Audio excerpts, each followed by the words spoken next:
Quinta-feira, dia 7 de julho de 2011. Há 3 dias atrás,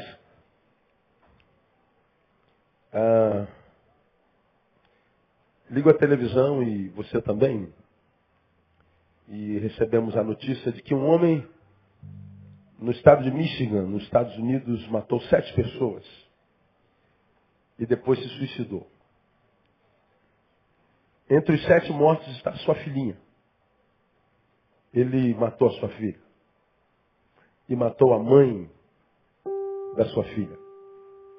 E mais 5 pessoas além de si mesmo. Fatos que a gente vê acontecendo no mundo de forma muito frequente nos últimos anos.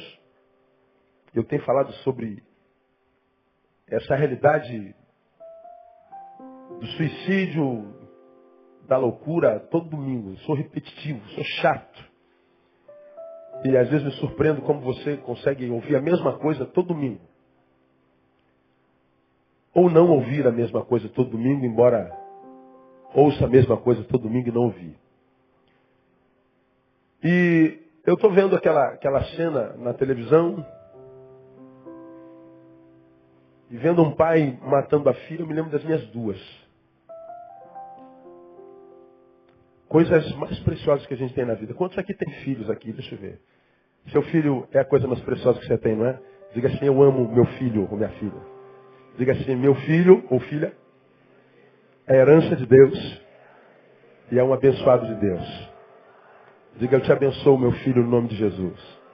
Amém? E eu estou vendo lá um homem matar o seu filho, a sua filha. Eu estava ali adorando, não estava vendo minha filha sentada lá atrás. E essa cena estava na minha cabeça. E lidando com gente, irmãos, a gente às vezes tem medo, eu às vezes tenho medo. Às vezes eu tenho medo de pirar, tenho medo de não suportar, sabia? Tanta doideira, tanta... vocês vivem na sociedade doida como eu vivo, mas os doidos procuram a gente o tempo inteiro, a gente lida com loucura o tempo inteiro, cara, é uma coisa... às vezes é muito pesado. Parece que é inumano, mas não é humano, é Deus da graça. Mas tem vezes que é um número tão grande que a gente diz assim, cara, não tem mais jeito, não há mais jeito. É muita doideira, muita loucura, muito surto. E às vezes a gente tem a sensação que não vai suportar. Mas é só a sensação. Acredito eu. Estou lá, vendo aquela cena. Falei, cara, todo dia é esse negócio. Bom, aconteceu. E eu vejo a entrevista do chefe de polícia, Kevin Belk. E o chefe de polícia, ele dá uma entrevista naquela TV americana. E quem viu a notícia na CNN viu que ele estava assim, estupefato, estava arrasado. Por causa da cena que ele viu, ele foi testemunha da coisa. E ele não estava suportando aquela cena. E ele deu uma entrevista, e no meio da entrevista dele, ele disse assim, ninguém perguntou isso a ele. Perguntaram outra coisa. Aí depois que ele respondeu a pergunta do repórter, ele disse assim, não faz sentido tentarmos entender o que motivou esse homem a fazer isso. Ninguém perguntou nada a ele. Então ele respondeu uma outra pergunta, e depois que ele terminou a pergunta, aí o homem, Kevin Belk, não o chefe de polícia, deu ar da sua graça e disse assim, eu não consigo entender, ou não faz sentido tentarmos entender o que motivou esse homem a fazer isso. A repórter ficou com o microfone na boca dele, sem saber o que dizer, porque também percebeu claramente que ela estava alcançada por aquela imagem. E o Kevin Belk continua falando, não dá para encontrarmos uma razão pela qual justifique um homem ter tirado a vida de 7 pessoas, incluindo a vida da filha. Não dá para encontrarmos uma razão pela qual justifique um homem ter tirado a vida de 7 pessoas, inclusive da sua filha. O chefe de polícia, acostumado com catástrofes, mortes, ele estava impactado. Eu fiquei impactado com a palavra dele. Eu vi que dentro da farda havia um homem. E o homem que carregava aquela farda estava cansado de testemunhar o que aquela farda o fazia testemunhar. Eu fiquei impressionado com a fala do Kevin. Não faz sentido. E não faz mesmo. Agora, a pergunta que eu me fiz nesses dias, o que faz sentido hoje? O que faz sentido? Há algum sentido na vida ainda? Faz sentido estar vivo? Faz sentido acordar amanhã? O que faz sentido na vida hoje? Esse é o grande dilema. Parece que tudo está perdendo sentido, cara. Parece que a vida perdeu sentido. A gente acorda e vai. Se Deus quiser. A gente vai, por causa do que a gente vê, perdendo a capacidade de sonhar, de crer. E a gente vê tanta coisa que a gente percebe que essas coisas nos atingem mesmo. Quinta-feira, eu vi essa cena, mexeu comigo a beça. Sexta-feira eu fui para Sergipe. No avião, a palavra do Kevin na minha cabeça. Cheguei lá em Maruim, interior de Sergipe. Lá dentro do interior de Sergipe. Ninguém vai lá. Eu estava vendo aquela juventude feliz da vida. Recebeu um pastor famoso. Eu falei, que sentido tem receber um homem famoso?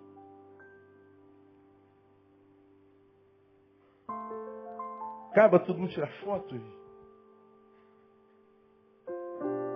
Pego meu avião, volto. Kevin está na minha cabeça. Homem mata a namorada, mata a filha e mata mais 5. E o Kevin diz, não faz sentido. O que faz sentido? Salomão passou por esse mesmo pensamento de Kevin quando ele escreveu o livro de Eclesiastes. Não precisa abrir lá não, continua aí no Salmo 139. Quando ele disse assim,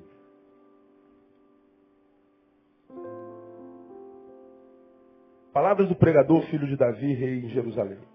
Vaidade de vaidade, diz o pregador, vaidade de vaidades, tudo é vaidade. Que proveito tem o homem de todo o seu trabalho com que se afadiga debaixo do sol? Uma geração vai-se, a outra geração vem, mas a terra permanece para sempre. O sol nasce, o sol se põe, corre e volta para o lugar de onde nasce. O vento vai para o sul, faz seu giro para o norte, volve-se, revolve-se na sua carreira e retorna para os seus circuitos. Todos os ribeiros vão para o mar, contudo o mar nunca se enche. Ao lugar para onde os rios correm, para ali continuam a correr sempre. Todas as coisas estão cheias de cansaço. Ninguém o pode exprimir. Os olhos não se fartam de ver, nem os ouvidos se enchem de ouvir. O que tem sido, isso é o que há de ser. E o que se tem feito, isso se tornará a fazer. Nada há que seja novo debaixo do sol. Ele está dizendo, é tudo a mesma coisa, cara. Hoje é domingo, todo domingo você está sentado aqui, ouve uma palavrinha, fica feliz, aí vai embora, dorme feliz, amanhã acorda, começa tudo de novo, mesma escova de dente, mesma pasta de dente, mesmo ônibus, mesma rapaziada do ônibus, para o mesmo trabalho, o mesmo lugar, o mesmo bendito chefe, os mesmos colegas atribulados de trabalho, o mesmo restaurante, o mesmo refrigerante, a mesma comida, a mesma coisa. Final do dia você pega o mesmo ônibus, vai para a faculdade, a mesma faculdade onde você está fazendo o mesmo curso há 8 anos, não acaba nunca. Não é? E é o mesmo professor, e leva a pau na mesma matéria, quase sempre matemática, física e química. E pronto, aí volta para casa no mesmo ônibus, no mesmo horário, mesmo pessoal, dorme na mesma cama, na mesma casa, do lado do mesmo marido, da mesma esposa, debaixo do latido do mesmo cachorro. Terminou. Aí amanhã, tudo novo. Não, nada novo. A mesma coisa. A mesma escova, a mesma pasta, mesmo banheiro, a mesma água, mesmo sistema, mesmo café, no mesmo lugar, o mesmo ônibus, a mesma mesma coisa. Até o final do dia e no outro dia, a mesma coisa. Faz sentido na vida? É estranho. Alguns estão cansando disso, não estão suportando essa regrinha existencial. Eles dizem, cara, não tem sentido, é a mesma coisa. Salomão, o homem mais sábio do mundo, está dizendo, rapaz, é a mesma coisa. Isso faz com que o sabor se nos fuja. Ou nos falte. E aí o Kevin, vendo gente que está cansado da vida, fazendo besteira, quebrando tudo, surtando, mataram a filha. Não faz sentido. Cara, não faz. Tá? O negócio está feio mesmo. Aí, de quinta-feira para cá, eu me debrucei no Salmo 139. Fala sobre a onipresença e a onisciência de Deus. É um salmo de Davi. E Davi está falando de um Deus que dava sentido à sua vida, que estava sem sentido. Quando você lê o Salmo 139, quando você chegar em casa, antes de dormir, sentou na tua cama, abre o Salmo 139, lê versículo por versículo, bem devagarinho, tentando mastigar o que você está lendo. Em vez da percepção que Davi tem de Deus, você vai perceber que Davi, quando faz essa escrita, dá a sensação de que ele está perdendo sentido e está buscando sentido em algum lugar. Davi, por exemplo, vai lá no versículo 23 e fala assim, ó, sonda-me, ó Deus, e conhece o meu coração, prova-me, e conhece os meus pensamentos. Vê se há em mim algum caminho perverso e guia-me o quê? Pelo caminho eterno. Sonda-me, ó Deus. Está falando de um lugar dentro dele que de repente ele não consegue entrar. E ele pede que Deus, com a sua sonda, possa entrar nesse lugar. E ele pede, Senhor, vê se há alguma coisa ruim em mim. Vê se há algum caminho mau. Porque quando eu analiso as áreas do meu ser, me parece que está tudo no lugar. Mas a despeito de estar tudo no lugar, eu ainda assim tenho perdido sentido. Deus, quando eu olho para a minha vida, diria Davi, eu percebo que não me falta nada. À luz do que eu vejo no caminho, eu sou, pelo contrário, alguém muito bem sucedido. Eu sou alguém que acho que todo mundo gostaria de ser. Mas a despeito de ter tudo no lugar, ainda me falta alguma coisa que eu não sei o que falta, porque tudo que eu tenho parece que não basta. Então, Deus, eu não sei o que está acontecendo, porque parece que eu estou perdendo sentido, embora tudo que eu sonhei está aqui. Aí ele vem e diz, então, Senhor, vem com a tua sonda e adentre os lugares que existem dentro do meu ser, que talvez, mesmo que seja meu, enquanto ser,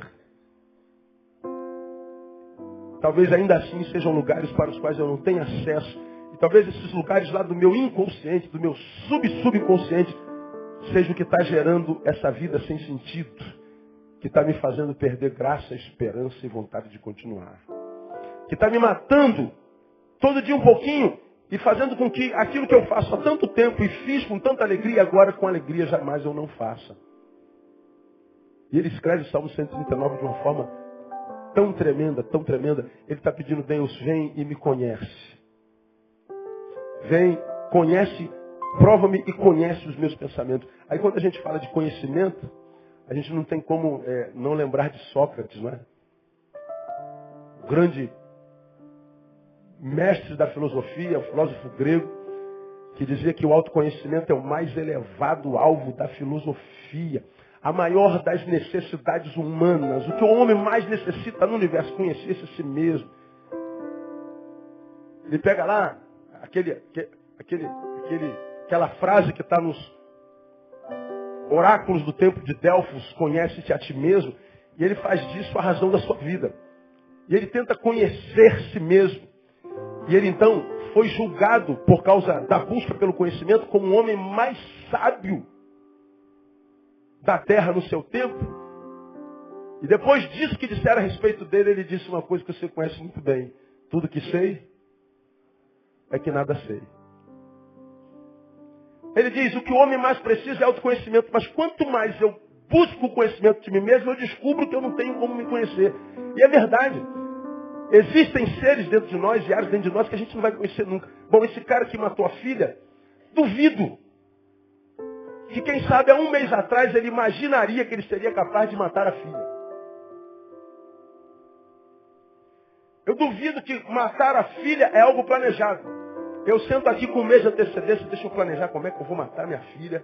Eu vou fazer assim, eu vou fazer assado, eu vou usar essa arma e vou aproveitar, vou entrar por aqui. O cara está planejando matar a filha? Não, ele não está planejando matar a filha, ninguém planeja isso. Esse ser que mata a filha é uma personalidade que brotou dentro dele num tempo de crise, quando a vida estava sem sentido, e esse ser brotou, emanou, não se sabe de onde, dominou o seu ser, e naquele instante cronológico ele mata a filha. Depois ele vê que a coisa é tão desgraçada que ele se mata, como quem diz, eu preciso me autopunir. Então ele está falando que quem matou a filha não foi ele, mas um ser nele que ele não conhecia. Esses seres habitam dentre nós, e nesse tempo em que a vida está perdendo sentido, esses seres têm tentado dominar a gente. E a nossa luta, irmão, é contra esses seres que habitam dentro da gente. Eu tenho vezes que eu acho que eu não vou suportar. Aquela mulher sabe. Eu tenho medo de enlouquecer. Em função das realidades da vida, com as quais a gente trabalha, com as quais a gente se encontra todo dia. Esse homem que matou, transformou-se naquele instante num homem que ele não conhecia. Portanto, conhece-te a ti mesmo, não resolve. A ideia de Platão é ótima, mas não funciona. Desculpem-me os filósofos, os colegas que estão aqui, mas não funciona porque nós não temos como nos conhecer plenamente, e Sócrates descobriu isso. Pastor, se a gente não tem como se conhecer as entranhas do nosso ser, existem áreas que a gente, para as quais não tem acesso, como é que a gente faz para sobreviver a essa loucura aí? Bom, eu acredito que eu só posso manter-me equilibrado quando eu me entrego àquele que pode me sondar e me conhecer de fato e de verdade, e que habitando dentro do meu ser, porque pode sondar as entranhas do meu ser, pode com graça e misericórdia revelar-me a mim mesmo e dizer, Neil, cuidado com essa personalidade que tem brotado dentro de você nesse tempo que você está vivendo. Eu acho que eu só posso encontrar equilíbrio naquele que é a nossa origem, que é a nossa fonte, em Deus. Por que eu acredito que a gente só consegue manter equilíbrio em Deus? Por algumas razões que Davi revela nesse salmo. Por quê? Primeiro, versículo 2 e 3, do Salmo 139. Olha o que ele diz lá. Tu conheces o meu sentar e o meu levantar. De longe, entendes o quê? O meu pensamento. Esquadrinhas o quê? Meu andar e o meu deitar. Conhece todos os meus caminhos, todos. Veja o que Davi está falando. Ele acredita, e eu também, que eu só posso manter-me equilibrado e acreditar que uma personalidade estranha em mim não vai me dominar quando eu me entrego a esse Deus, porque Ele conhece o nosso cotidiano, o nosso dia a dia. Davi, quando fala assim, tu conheces o meu sentar e o meu levantar. E tu sabes, Senhor, quando eu me levanto e estou no caminho, tu sabes quando eu me sento. Tu sabes, ó Deus, o que estou planejando para aquele dia, para aquela hora. Ele está dizendo que Deus conhece a nossa rotina, Deus conhece o nosso dia a dia. E nem sempre a gente conhece. Nós fazemos o que nós fazemos, igual falamos a respeito de Salomão, filho de Davi. A gente acorda no mesmo lugar, dorme com a mesma pessoa, vai para o mesmo trabalho, almoça no mesmo restaurante, come a mesma comida, lida com o mesmo chefe. Uma mesmice terrível. Mas de vez em quando nós somos surtados por uma surpresa que nos perplexiza. E aquela perplexidade nos tira da rotina, mas na rotina pior. Esse texto está dizendo aqui, sabe por que Davi acredita que Deus pode manter-nos equilibrados? Porque Deus sabe da nossa rotina. Ele sabe quando eu vou me levantar, quando eu vou me sentar. Ele sabe como eu vou me levantar e como eu vou me sentar. Ele sabe tudo a respeito do dia. Que dia é hoje? Dia 7. 10. 7 foi a morte do menino lá. Deus sabe tudo. O que vai acontecer nesse dia até meia-noite. Nós não sabemos. Você não sabe se chega em casa hoje. Você não sabe se levanta desse banco.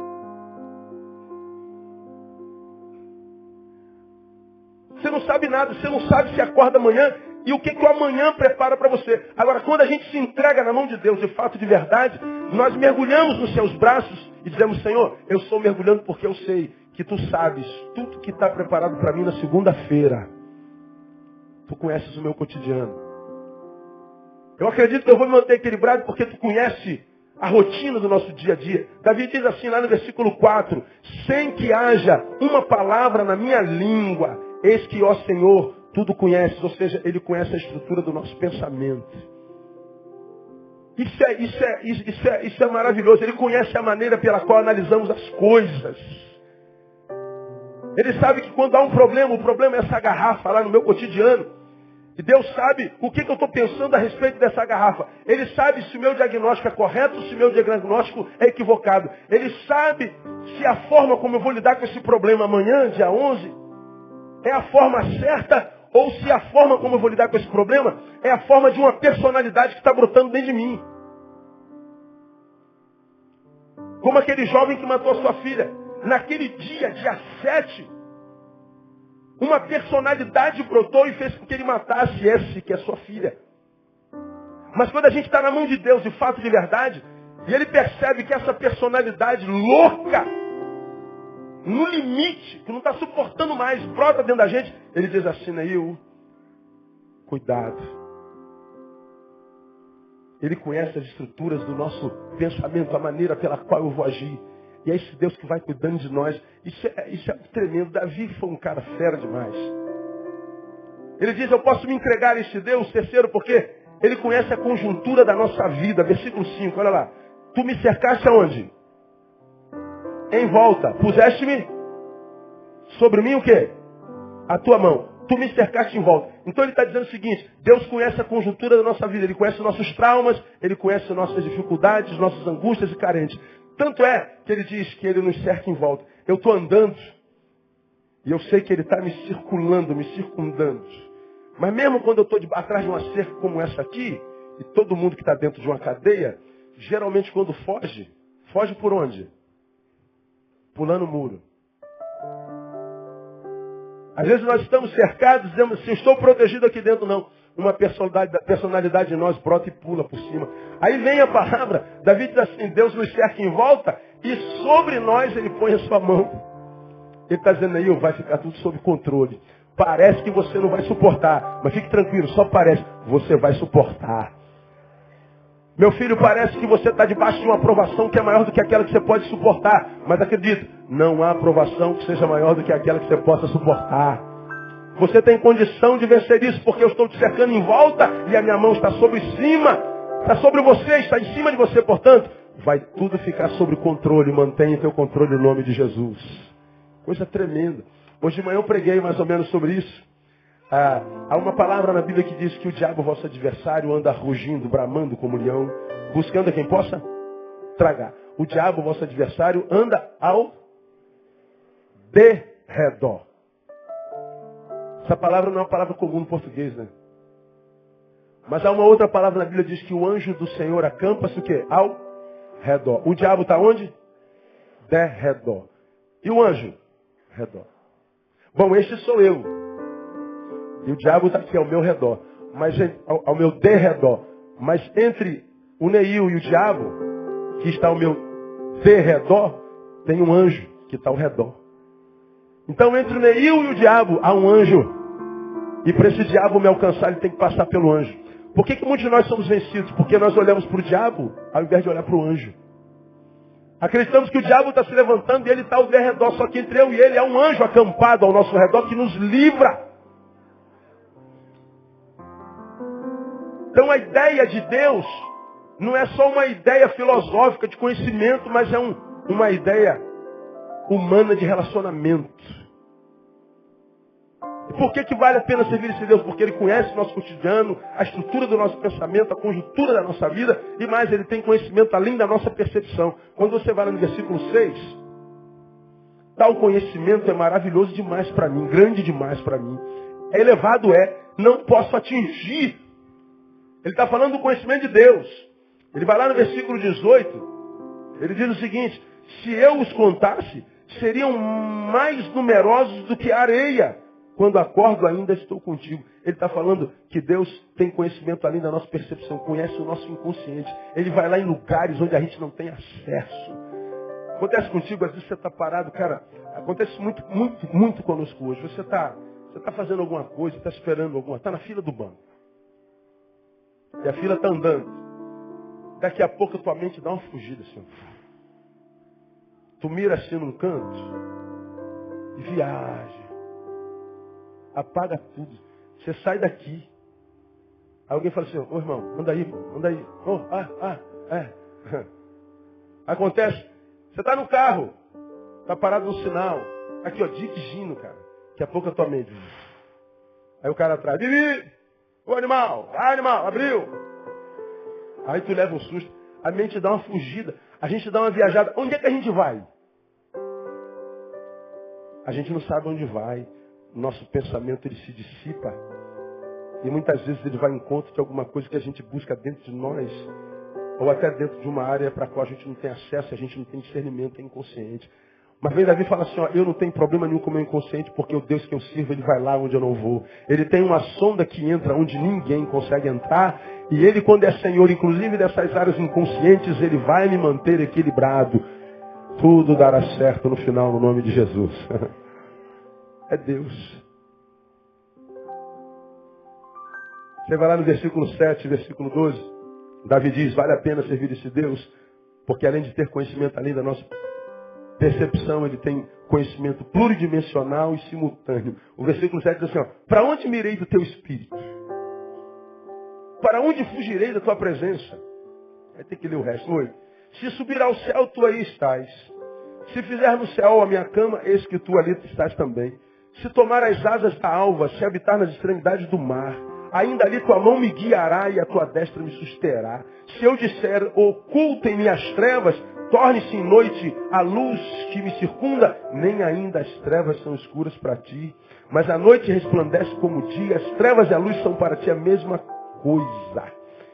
Ele está dizendo lá no versículo 12, né? Nem ainda as trevas são escuras para ti, mas a noite resplandece como o dia, as trevas... Ele está dizendo assim, cara, não há aonde eu possa me esconder. Ele me conhece em totalidade. Ele conhece a minha parte fisiológica, psicológica, biológica. Ele conhece tudo em mim. Não há nada que esteja oculto para ele. Então, mesmo que eu não saiba por que eu estou como estou, ele sabe. E se eu estou entregue na mão dele, ele diz assim, meu filho, descansa. Vai dormir porque você é meu amado. E aos meus amados eu abençoo enquanto dormem. Você é amado de Deus. Amém, amado? Diga para quem está do seu lado, Deus é apaixonadaço por você, rapaz. Quem recebe essa palavra, eu recebo essa palavra, pastor. Portanto, o que o Senhor está dizendo para mim e para você é o seguinte, vai dormir, meu filho. Vai dormir. Durma em paz. Faz como Davi disse, eu me deito e durmo, acordo. Por quê? Porque o Senhor me sustém. Eu preguei sobre isso alguns domingos atrás. Esse versículo me fez pensar. Eu me deito e durmo, acordo porque o Senhor me sustém. Mas se eu estou deitado dormindo, no que o Senhor tem que me suster, me guardar? Eu estou em casa, essa friaca que está fazendo aí, estou debaixo de 2 edredons, hein? Glória a Deus. Ruim é acordar segunda-feira, aí é complicado, né? Mas pior é não acordar segunda-feira, viu, irmão? Então acorda dando glória, amém, amado? Não acordar que é o problema. Acordar é benção, sempre. Quando você estiver acordando, glória, né? E aleluia. Então, a gente está ali debaixo. E eu só acordo porque eu dormi, acordei, porque o Senhor me susteve do quê? Do que Ele tem que me guardar? Pois é, a Bíblia diz que Deus nos abençoe enquanto dorme. E que a gente só dorme e acorda porque Ele nos guarda. Irmão, quando a gente dorme, a única coisa que apaga em nós é o corpo, é a ânima. Mas os psíquicos e os espíritos não. Eles continuam funcionando no campo das ideias, no campo do aéreo, espiritual. As batalhas continuam sendo travadas. E a gente sabe que no mundo espiritual há interferências muitas vezes profundas. Muitas vezes manifestas nos sonhos e nos pesadelos. Então a gente dorme, a única coisa que está parada e desligada é o corpo, mas a gente continua agindo, interagindo, sendo. Então diz, meu amado, quando você dorme, forças que vêm de fora e de dentro, do inconsciente e do supra-humano, do espiritual e do natural, eles tentam dominar o teu ser de modo a perturbar o teu sono, a perturbar quem você é, mesmo deitado. Para que quando você não dorme bem, você também não acorda bem. Quem não acorda bem não tem um dia bom. Quem não tem um dia bom não dorme bem. Quem não dorme bem tem um dia ruim de novo. E no segundo dia ruim você dorme mal de novo. E acorda mal. E ao terceiro dia, e assim vai ó, sucessivamente. Daqui a pouco você não consegue mais dormir. Você perde o equilíbrio. E Davi está dizendo, até para dormir nós precisamos da ajuda desse Deus. Porque você sabe que quando a gente está em tribulação, adversidades e ameaças, a gente deita, mas a nossa mente continua trabalhando. Aí você fala assim, pô, eu não quero pensar nisso. Meu Deus do céu, Senhor, eu não quero pensar nisso. Porque esse pensamento tem perturbado o meu sono. Essa coisa que está sendo produzida dentro de mim me impede de dormir. E aí é desesperador demais, né? Você percebe que está deitado e não conseguiu dormir. Daqui a pouco a claridade aparece na janela. Você fala assim, caramba, meu. Amanheceu, não dormi, dá um desespero terrível. Já sabe que aquele dia vai ser terrível. Agora esse texto está dizendo que ele conhece a gente pluridimensionalmente, de forma simultânea. Ele conhece tudo que é em mim. Então Davi está dizendo, esse Deus pode me manter equilibrado. Esse Deus pode dar sentido na minha vida. Porque mais? Veja o versículo 13. Pois tu formaste os meus rins, ou seja, meu interior. Entreteceste-me no ventre de minha mãe. 16. Os teus olhos viram a minha substância ainda o quê? Informe, não tinha forma. No teu livro foram escritos dias, sim, todos os dias que foram ordenados para mim, quando ainda não havia nenhum deles. Ele está dizendo que ele conhece a contextura essencial do nosso ser, nossa constituição genética, as consequências emocionais e físicas dessa formação na vida adulta do indivíduo. Ele está dizendo assim, gente, Deus conhece a gente antes da gente ser. Quando eu não era, ele já me chamava pelo nome. Ele já conhecia todos os meus dias quando não havia nenhum deles. Foi ele quem me entreteceu, quem me formatou, quem me trabalhou no ventre da minha mãe. É ele quem trabalhou no útero da velha.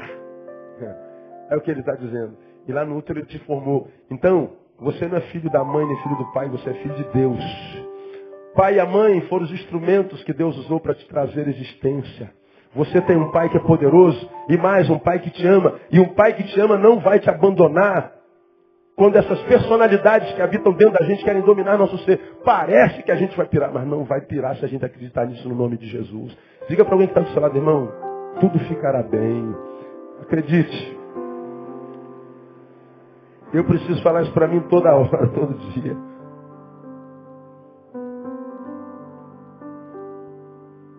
Mas ele tem presciência da nossa história. Todos os dias que foram ordenados para mim, quando ainda não havia nenhum deles. Antes de nascermos, ele já conhecia a trajetória da nossa vida. Então, há momentos históricos na nossa vida, cronológicos, que a gente vai caminhando e a derrota entra. Aí você vai andando em derrota durante um tempo, entra a dor, entra a mágoa, entra um monstro dentro da gente. E a vida parece que é inimiga. Como brinquei aqui alguns domingos atrás, a gente diz que Deus é brasileiro, mas de vez em quando a gente entra em campo, Deus está com a camisa da Argentina. E a gente está perdendo de goleada. Dá para entender? Fala, pelo amor de Deus, ô miséria, me mira e me erra, porque não é possível, cara. Se estou debaixo de urucubaca, não é possível. Não há nada que eu faça que dê certo. Pois é, isso acontece na vida de todo mundo. Agora, como a gente reage a isso é que faz a diferença. Porque se chegou o momento da derrota, da desgraça, parece que eu não vou suportar. Eu falo assim, ó, isso não foi o que Deus planejou para mim, não é possível. Tem alguma coisa errada nessa história. Eu sei de quem eu sou filho. Eu sei quem é o meu pai.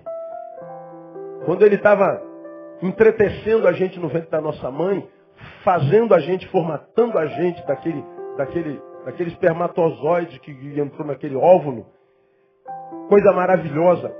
Deus estava formando a gente, dizendo assim, ó, eis que eu sei o plano que eu tenho para vós. Ou seja, Deus tem um plano para nós, irmão. Deus não criou a gente e falou assim, ó, se vira, vai lá. Deixa a vida te levar, conversa fiado, não. Vida, cuida dele. Porque esse é filho especial meu. Deus trata a todos como se fosse um e trata um como se fosse todos. Portanto, Deus tem filhos únicos. Muitos filhos únicos, mas ainda assim único. Deus, quando trata comigo, Ele me trata como se Ele não tivesse outros filhos. Deus, quando trata contigo, Ele trata como se Ele não tivesse outros filhos. Mas, pastor, então por que está doendo? Talvez porque você esteja longe desse Pai. Talvez porque você não esteja em obediência a esse Pai. Porque Davi está dizendo, Ele quando me criou, Ele me trouxe ao mundo, Ele já tinha plano para mim. E o plano que Ele tem para nós é de bem, não de mal. Então toda vez que o mal entra na minha história, eu falo assim, ó, pode parar de palhaçada. Vem querer me dizer que é isso que a vida tem para mim, por que não? Eu vou até sofrer você, porque você entrou na história e dia mal faz parte do calendário de todo mundo, tem que pregar isso aqui. Agora não venha querer transformar-se no meu status quo definitivo, não venha me dizer que é isso que vai ser a minha vida aqui para frente, que eu não recebo esse negócio não. Então tu saiba que você vai entrar na minha vida enquanto dor, mas eu vou encarar você. E saiba, eu vou vencer no nome de Jesus. É matar um leão e um urso todo dia. É matar um Golias. E falamos sobre Golias há 2 domingos atrás. E Golias, quando se levanta, ele não se levanta para brincar, não. Ele, antes de pegar na espada para matar a gente, ele trabalha no âmbito psicológico. Gente, Israel, é esse moleque aqui que vocês mandaram para lutar comigo? Essa mosca aqui? Davi. Tem ele aqui, ó, elezinho. E Davi, então, vai para frente do Golias e fala assim, o que foi? Aqui. Aí Golias começa a batalha. Pô, moleque, eu vou arrancar tuas entranhas e vou te jogar para os urubus. Você acha que eu sou um cão para você vir com um pedaço de pau para me vencer, moleque? Então, mas se enxerga, rapaz. Vê se há como você me vencer. Veja se tem alguma, ser maluco. Vê se existe alguma possibilidade de você me vencer. Olha a minha armadura, olha o meu tamanho, olha o tamanho. Minha espada é maior do que você. Tu vem com pedra para mim? Você sou cachorro? Pois bem, eu vou esmagar você, vou tirar tuas entranhas, vou jogar para as aves de rapina. Isso é um embate psicológico. Ele já está querendo abater o adversário psicologicamente. Só que Davi não entrou na do inimigo. Olha, isso é grande, mas não é 2, cara. Quanto maior a ameaça, maior é a queda. Ele está dizendo que Davi é um cachorro, está tratando ele como cachorro, vem com pedra. Que negócio é esse? Davi não se intimida. Porque ele sabia que aquele negócio era plano de Deus, que aquela dor que ele enfrentava era plano de Deus, que aquela ameaça que ele enfrentava fazia parte da sua história, senão não estava lá no caminho da história dele. Mas ele sabia que ali não era o fim, porque ele tinha sido enviado por Deus e a última palavra a respeito do Filho de Deus vem da boca de Deus. Você ouviu isso de manhã? Então ele diz assim, ó, cara, tu pode ser grande, mas não é 2. Tu vem contra mim com espadas e varapaus, mas eu subo contra ti. Não é com pedrinha, não. Eu subo contra ti em nome do Senhor dos Exércitos a quem tu tens afrontado. E Davi diz, quer saber? Chega de papo. Pum. Está lá o gigante no chão. Ele vai lá, pega a espada do gigante e arranca a cabeça do gigante. Irmão, essa dor que você está sentindo, essa inimizade, esses inimigos que tem te humilhado, te afrontado, que tem desconfigurado a imagem de Deus em você, eles vêm com esse rugido de leão, mas se você encara, você vai descobrir que é um gatinho. Se você não se entrega, não se acovarda, porque você serve a um Deus que conhece a contextura do nosso ser, que conhece a presciência da nossa história. Ele escreveu uma história de vitória para você. Você não pode acreditar no que o inimigo diz, porque o inimigo mente. Ele trabalha na nossa psique, a batalha espiritual se dá no campo das ideias. E se você acredita nisso, você encara. E quando você encara, você está se esforçando. E quando você se esforça, a palavra se cumpre. Esforça-te e eu te ajudarei. Veja, a ação de Deus no livramento é a posteriori, porque a priori é nosso. Ele está dizendo, Neil, esforça-te. Aí então eu te ajudo. Agora, se você não faz a tua parte, Neil, eu não posso fazer a minha. Por que muitos de nós têm surtado? Por que o Kevin Ficou perplexo com a ação do homem que matou a sua filha. Porque ele não suportou. Ele acreditou que a personalidade que brotou dentro dele era maior do que ele. Não era, era mentira. Ele podia não matar a sua filha se ele tentasse não matar a sua filha. Ele podia não surtar se ele tentasse um pouco mais. Se ele desse mais um passo, um pouco mais de força. Ele ia ver que não há aprovação que seja maior do que aquela que a gente possa suportar, porque a gente não está sozinho em tempo algum. Foi ele quem disse, ele não pode mentir. Eis que estou convosco. Todos os dias, até a consumação dos séculos. Agora, como você já me ouviu ministrar aqui, a gente muitas vezes não acredita que ele está conosco todo dia porque está doendo. Aí você fala assim, lembra disso? Mas pastor, eu não estou sentindo a presença de Deus. Onde é que está o Senhor? Irmão, você não precisa sentir a presença de Deus para acreditar que Ele está lá. Lembra disso? Eu não preciso mais sentir a presença de Deus. Não preciso de arrepios. Eu não preciso sentir algo no meu coração. Eu preciso sentir que Deus está aqui, que Ele está cumprindo. Ele está lá por uma simples razão. Ele disse que estaria. Ele não disse que estaria todos os dias? Sim ou não? Ele pode mentir? Não. Sentindo a presença dele ou não, ele está lá. Esforça-te e ele vai pegar na tua mão e você vai chegar lá no nome de Jesus. Pastor, eu não tenho mais força. Tem. Tenta mais um passo. Tenta mais uma vez. Mas pastor, já tentei 200 vezes. Tenta 201. Mas será que vai acontecer? Eu não sei. Tenta. E você vai ver, irmão, quando você não tiver mais força nenhuma. Quando você estiver completamente fraco, a graça se manifesta. Paulo aprendeu isso. E depois que ele aprendeu isso, ele diz, quando eu estou fraco, eu descobri que é aí então que eu estou forte. Como é que você está se sentindo agora? Fraquinho. Portanto, você está no ponto da graça se manifestar. Irmão, tudo ficará bem em nome de Jesus. Tudo ficará bem. Por que Davi acreditava que valia serviço a Deus? Porque ele sabe o tipo de relação que temos com personalidades malignas, inclusive. Veja o versículo 19. Oxalá, quem dera, que matasses o perverso, ó Deus, e que os homens sanguinários se apartassem de mim. 22. Odeio-os com ódio completo, tenho-os por inimigos. Do que Davi está falando? Deus, olha como eu lido com aquelas personalidades que são usadas pela malignidade. Eu não quero perto de mim. Eu não quero saber de mal. Quando Davi diz eu os odeio, ele não está falando a priori do homem que pratica o mal, mas do mal que pratica o homem. Eu não quero me transformar na imagem e semelhança deste homem que foi alcançado pelo mal. E aqui nós falamos, alguns anos atrás, sobre como é que nós sabemos se de fato o mal nos alcançou. Por exemplo, Jó.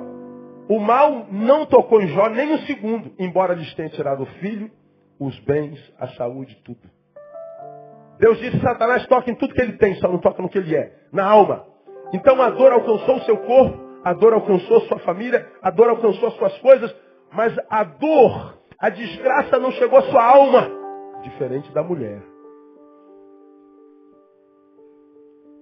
A dor que a mulher sentiu do lado de fora, conseguiu penetrar o que ela tinha do lado de dentro. E ela disse assim, meu marido, olha aqui que Deus permitiu que acontecesse conosco, amaldiçoa logo esse Deus e morre, dá um tiro na cabeça e mata. Jó disse assim, não mulher, você está falando como quem enlouqueceu, você está doida. Receberíamos o bem de Deus, não receberíamos o mal. O Senhor Deus, o Senhor o tomou. Bendito seja o nome do Senhor. Ele está dizendo, o mal chegou ao que ele tem, mas não chegou até a alma. E a nossa luta é para não permitir que o mal chegue até nós. Quando é que a gente sabe que o mal chegou até a gente? É quando a gente se transforma na imagem e semelhança do algoz que nos machucou. E o fruto dessa transformação na imagem e semelhança do algoz é a vingança. Quando você mata ou quer matar alguém que matou alguém que você ama, você está dizendo, eu vou me vingar, vou fazer vingança com as minhas próprias mãos, vou pagar com a mesma moeda. Você está dizendo assim, eu assumo, o mal alcançou minha alma E esse mal está me transformando em você. Você quem? Naquele ser que fez mal a gente. Porque você está sofrendo porque ele matou. O que você fez? Matou também. Então você se transformou nele. Ele te traiu, o que você fez? Eu traí também. Você se transformou nele. Portanto, antes você era vítima, agora não mais. Antes você podia contar com Deus, porque Deus estava vendo que você estava debaixo de injustiça. Mas agora você se transformou naquele contra quem você pedia a manifestação de Deus. Ora, o homem que matou a filha, que matou 7 pessoas, ele só estava botando para fora o que botaram para dentro dele. Se você procurar no YouTube essa reportagem, você vai ver alguns comentários, e um comentário está lá embaixo assim: é por isso que eu não abro mão da minha arma. Abaixo a lei do desarmamento. Portanto, saibam vocês que estão matando as pessoas.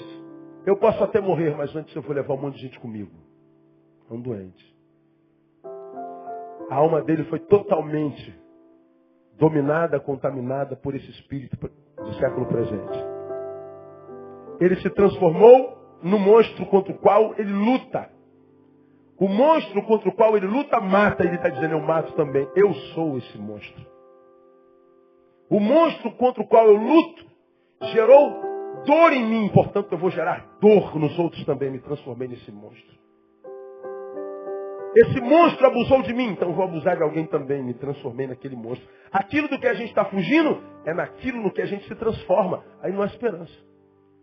Então a nossa luta é para que o mal que alcançou meu corpo, minha família, minha história não chegue até minha alma. Porque se a gente conseguir fazer isso com a ajuda de Deus, há esperança, a gente vai mudar a história. Porque maior é o que está em nós do que aquele que está no mundo. É por isso que Davi se entregou a esse Deus, irmãos. Eu tenho tentado fazer a mesma coisa. Porque de vez em quando eu acho que eu não vou suportar. E às vezes eu acho que a vida perdeu sentido. Então, diante dessa revelação toda, a revelação de um Deus tão tremendo, tão poderoso, Davi mostra que ao invés de buscar o autoconhecimento, ele pede que Deus cure o seu trajeto. Ao invés de pedir autoconhecimento, ele pede que Deus cure o seu caminho, que Deus o guie. Porque ele descobriu que existem áreas nele para as quais ele não tem acesso mesmo. Então Deus sonda. Ele descobriu que não há conhecimento nele que fora dele possa trazer equilíbrio à sua existência. Ele vai ficar louco. Então ele ora ao Senhor, aí no versículo 24, vê se há em mim algum caminho perverso e guia-me pelo caminho eterno. Então está dizendo, Deus me livra de mim e me abraça e me guie. Foi o mesmo salmista que diz, o Senhor é meu pastor e nada me faltará. Versículo 2, deitar-me fazer de pastos e guia-me pelas águas tranquilas por amor do seu nome. Ele está falando de um Deus que guia. Ele está pedindo que Deus cure o seu trajeto. Ele está pedindo que Deus restaure o seu caminho, que Deus seja o seu guia. E por que ele pede isso? E aqui eu termino. 3 razões. Primeiro, porque não há conhecimento em nós suficiente para que nós nos autotratemos. Não há conhecimento no Neil para que o Neil trate do Neil. Por mais sábio que você seja, que eu seja, que nós sejamos, nós sempre estaremos atrás de respostas. E a maioria das respostas, principalmente para aqueles dias e aquelas horas da vida em que a vida nos está esmagando, que a vida está com a camisa da Argentina, está jogando contra a gente, que parece que Deus está com a camisa da Argentina, está jogando contra a gente. Quando a vida mais esmaga, que a gente quer mais respostas, ela não vem. E quando não vem resposta, como eu preguei de manhã, eu só posso então me entregar nas mãos daquele que sabe todas as coisas, sabe o que está fazendo e está me guiando. Senhor, está doendo, não estou entendendo nada, mas eu sei quem tu és. E eu sei que tu vai me levar até o bom destino em nome de Jesus. É o que Davi está falando aqui. Ele fala de uma parte da vida para a qual ele não tem acesso. Ele pede para Deus guiá-lo, porque o conhecimento de Deus não é teórico, mas tem efeitos práticos. Ele abre caminhos novos. Ele abre caminho onde não há caminho. Ele muda a trajetória. Sonda-me, ó Deus, conhece meu coração, prova-me, conhece os meus pensamentos, vê se há em mim algum caminho perverso. E se porventura houver, abre um caminho novo, irmão. Quando você está numa bifurcação da vida, não sabe o que fazer, fique tranquilo. No momento exato, Deus vai se manifestar. E aquela sensação de que nós estamos perdidos é o fim. Vai ser transformado assim como num passo de mágica. Porque Deus é um Deus que abre caminho onde não há caminho. Chama as coisas que não são como se já fossem. Mas, pastor, eu não vejo uma luzinha no fim do túnel. Irmão, para Deus não precisa nem ter túnel. Porque se você diz não há luz no fim do túnel, você está dizendo há um túnel. Então você tem para onde ir. Nem que seja no escuro. Mas há momentos na vida que nem túnel tem. Portanto, não precisa nem de luz. Agora, Deus não é um bandeirante que vai abrir no caminho onde já tem uma trilha. Não, Deus abre caminho no caminho. Se Ele tiver que tirar a montanha do lugar para você passar, Ele tira. Não há uma parede onde não se possa colocar uma porta. Não há uma montanha onde não se possa passar um túnel no nome de Jesus. Não precisa de luzinha nenhuma, irmão. Você só precisa de fé. A fé remove montanhas. Diga para alguém que está do seu lado. Vai dar tudo certo, irmão. Posso ouvir um glória a Deus bem forte aí? Vamos terminar. Por que ele entrega a sua vida a Deus e acredita que Ele pode guiá-lo? Porque o conhecimento que Deus tem de nós nos leva a uma cura em 3 dimensões. Lembra, Deus é um Deus trino. Deus Pai, Filho e Espírito Santo. Nós somos filhos dele. Portanto, somos um ser trino também. Um ser bio, psíquico e espiritual. Agora veja que coisa linda. Deus nos cura nas 3 dimensões. No versículo 23, ele diz assim: sonda-me, ó Deus, e conhece o quê? Leia meu coração, emoções. Prova-me e conhece os meus o quê? Pensamentos, intelecto. Vê se há em mim algum quê? Caminho perverso, comportamento. Ele está dizendo: Senhor, trata das minhas emoções. Trata do meu intelecto. Cuida da minha razão e da minha emoção. E se Ele cuida da minha razão e da minha emoção, os meus caminhos são aplainados. Porque o homem que matou 7 pessoas, inclusive a filha, ele se perdeu, não havia mais caminho. Suas emoções viraram frangalhos, seu coração foi totalmente dominado por uma personalidade que havia dentro dele.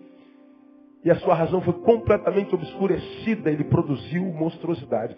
Davi está dizendo assim: Senhor, eu sei que Tu pode guardar meu coração, minha emoção. Eu sei que Tu pode guardar a minha razão. Parece que eu vou pirar, mas eu não vou pirar. Portanto, eu não vou me perder, porque Tu vais aplanar os meus caminhos. Aprendam. Não há caminho mau fora do ser, mas sim dentro do ser. Está dentro. E Deus quer penetrar na nossa alma, trazendo-nos cura e libertação. Essa palavra me abençoou muito essa semana. A declaração do Kevin mexeu demais comigo. Não faz sentido tentarmos entender o motivo que esse homem teve para fazer isso. Não dá para encontrarmos uma razão pela qual justifique um homem ter tirado a vida de 7 pessoas, incluindo a vida da filha. Personalidades que habitam dentro de nós. Irmão, Deus está aqui na pessoa de Jesus. Ele está dizendo que vai cuidar da gente. Nós não estamos falando de religião, não estamos falando de batista, de assembleano, de católico. Eu estou falando de relacionamento com o nosso Criador. Com Deus que transcende a todas as religiões, mas um Deus que quer se relacionar com os seus de perto. O que Ele quer comigo é relacionamento, não uma relação de usufruto, de subserviência, de interesses. Ele não se relaciona com seres que só se aproximam dele quando está doendo, não. Ele se relaciona com pessoas que se aproximaram dele quando está doendo, mas quando ele curou tudo, permaneceram nele, porque descobriram que melhor que o que Deus pode dar a mim não é um milagre, é a sua própria presença. Então, de repente você está aqui e gostaria de viver essa relação com Jesus, com Deus através de Jesus. Queria, como Davi, entregar a sua vida a Ele, pedindo a Deus para que aplainasse os teus caminhos e trouxesse equilíbrio à tua alma, ao teu intelecto, ao teu ser, para que personalidades monstruosas que habitam dentro de ti e de nós não domine teu ser como dominou desse homem que fez essa monstruosidade. Eu quero orar com você para quem essa palavra foi ministrada no nome de Jesus. Cara, em pé. Aleluia. Não saia, não. Temos Um bom tempo ainda.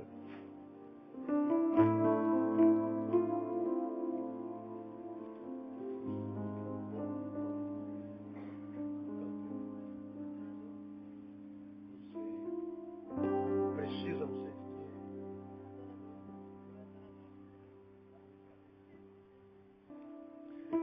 Eu quero orar com você que está aqui, que é ser humano. E que está percebendo que a humanidade está fugindo de você. E Deus trouxe você para dizer assim, filho, entrega na minha mão a tua vida. Anda na minha presença. E você vai ver que a minha graça te basta. Não há luz no fim do túnel, não precisa nem de túnel, não precisa de nada. Nada para Deus é matéria-prima. Você já aprendeu isso, né? Nada para Deus é matéria-prima. E tudo ficará bem. Nós vamos cantar essa canção aí que eles escolheram. E enquanto nós cantamos, eu quero orar com você para quem foi essa palavra, pastor, eu precisava ouvir isso. Eu tô por aqui, eu tenho medo. Eu quero me derramar na presença do Senhor nessa noite. Eu quero despejar no altar. Eu quero sair daqui debaixo do seu alívio, do seu cuidado. Enquanto cantamos, sai do seu lugar e venha. Eu quero orar com você. Aleluia. Aqui estou diante de ti, Senhor. Sonda o meu coração. Quero te exaltar com meu louvor para sempre.